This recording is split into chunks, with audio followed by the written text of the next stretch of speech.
Bonsoir à tous, bonsoir à toutes. Alors la Bible dit qu'il est doux, qu'il est agréable pour les frères de demeurer ensemble.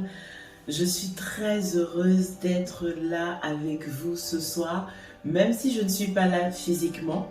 C'est aussi une des merveilles de ce siècle, c'est que nous n'avons plus l'obligation de nous limiter aux lettres, comme l'apôtre Paul, pour communiquer les uns avec les autres. Donc je m'appelle Eliane, c'est mon nom d'autrice, Joël Epé-Mandenguet. Je suis directrice de festival de bande dessinée, autrice et commissaire d'exposition autour de la bande dessinée et des arts graphiques du continent de préférence. Alors, c'est particulier pour moi d'être invitée au festival Megila parce que, en tant qu'autrice de bande dessinée, je me suis toujours beaucoup posé la question de la pertinence de mon existence d'autrice dans le domaine de la bande dessinée au milieu de ce qu'on peut considérer comme des arts majeurs. Et dans la littérature, bien sûr, nous avons de très grands classiques, que ce soit dans la poésie, le roman, dans différentes expressions écrites. Donc je me suis toujours posé la question de ma pertinence dans ce milieu et je rends vraiment grâce à Dieu pour toute l'équipe du festival qui me permet de me sentir pleinement invitée, pleinement intégrée, même à distance, à ce merveilleux événement. Et ça m'a fait penser à C.S. Lewis, que certains d'entre vous connaissent probablement, qui est l'auteur de ce grand classique britannique mondialement connu, adapté sur grand écran, Les Chroniques de Narnia. Le monde de Narnia, adapté en film, Les Chroniques de Narnia. Et peut-être très peu d'entre vous le savent, il était apologiste et théologien, apologiste chrétien et théologien. Et dans le monde de Narnia, adapté sur grand écran, plusieurs personnes ont pu découvrir un des personnages de son œuvre, le lion, Aslan, qui guidait les enfants dans le chemin à prendre pour sauver le monde de Narnia. Et C.S. Lewis le disait lui-même, le lion symbolisait le Christ. Mais quand on lit les Chroniques de Narnia, on n'a pas l'impression, à la première lecture, que l'auteur derrière est chrétien.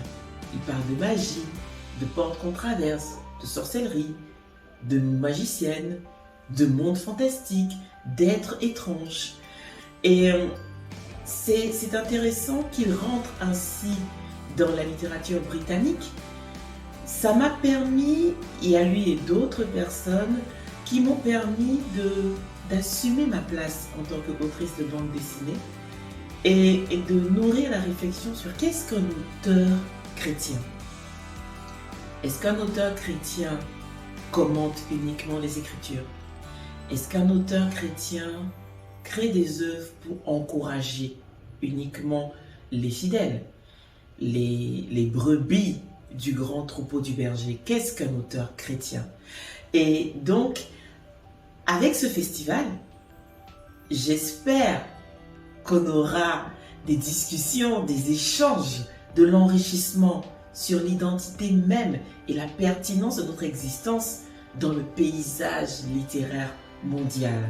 Et c'est aussi un autre aspect que je trouve très intéressant avec le festival Megila, c'est que c'est le tout premier festival mondial dédié à la littérature chrétienne. Lorsqu'on sait que l'histoire est la connaissance du passé basée sur des écrits, et en partie bien sûr parce que nous savons que l'histoire c'est bien plus que cela, mais c'est l'histoire humaine.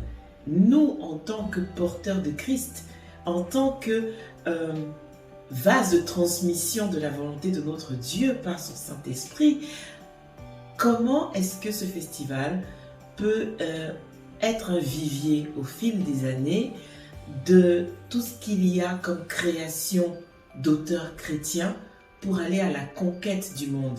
Parce que nous ne sommes pas juste des raconteurs d'histoire, nous sommes des transporteurs de vie. Nous avons été connectés à la vie et nos œuvres, quel que soit le genre, quelle que soit la façon dont nous choisissons nos mots pour transmettre un message, portent la vie. Et bien sûr, nous savons qu'il y a dans l'histoire biblique, dans le parcours des vies, des premiers-nés qui ont eu un peu de mal à trouver leur place du bon côté de l'histoire. Je pense bien sûr à Ruben, je pense à Ésaü, mais nous avons aussi l'histoire de premiers-nés qui ont parfaitement porté les promesses qui étaient soufflées dans leur vie, qui étaient insufflées dans leur nom, qui étaient prononcées sur eux. En l'occurrence, Jésus, qui est le premier-né par excellence et qui est notre modèle. Donc je suis très honorée de pouvoir faire cette petite vidéo pour souhaiter tout le meilleur à ce festival qui entre dans la cour des grands par la grande porte, qui va rayonner dans le monde francophone et dans le monde chrétien, et au-delà du monde chrétien, qui va, comme on dit en anglais, set the standard, établir un précédent. Et je souhaite à tous, vous tous qui êtes là en présentiel, de profiter au maximum de toutes les opportunités qu'apporte ce festival et de ne pas cesser de prononcer de bonnes paroles à toute l'équipe derrière qui s'acharne à faire de ce festival une merveille et une lumière, afin que nos lumières, à nous les écrivains chrétiens, que nos lumières puissent luire dans les ténèbres et que la multiplication des œuvres littéraires contribue à rendre gloire à notre Dieu, à l'édification du corps du Christ, mais aussi à la conversion de plusieurs, et qu'en toute chose, que toute la gloire lui revienne. Excellent festival à toutes et à tous.